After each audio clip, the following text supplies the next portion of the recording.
beaucoup de gens disent « j'adore les chapeaux, mais j'ose pas en porter ».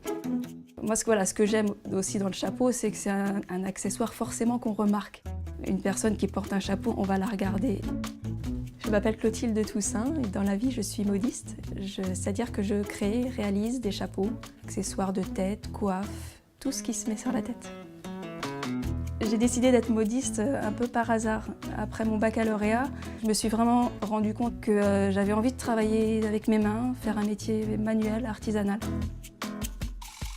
J'ai trouvé l'inspiration pour mes créations un peu partout dans la vie, de tous les jours. Le processus de création d'un chapeau est, je dirais, assez aléatoire.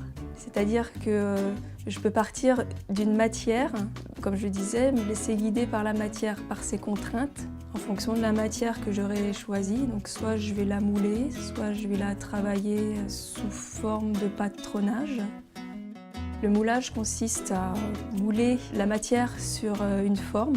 On travaille essentiellement avec cet équilibre d'eau et de chaleur.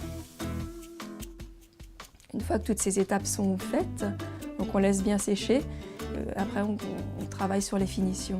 Et après vient la garniture. Donc la garniture, ça peut être des fleurs, des plumes, des nœuds, tout ce qu'on veut. Il y a plusieurs créations, c'est vrai, dont je suis assez fière. Une pièce en particulier, ce serait un chapeau que j'ai réalisé tout en perles. Donc j'ai enfilé des perles une par une. Ça a pris un temps monstrueux, c'est-à-dire plus de 300 heures, parce qu'il faut être un petit peu fou pour enfiler des perles une par une pour faire un chapeau. Ce qui rend mes chapeaux différents des autres, je dirais que c'est peut-être le travail de finition, parce que je m'applique justement avec un soin tout particulier. Je veux que mes chapeaux ils soient bien finis.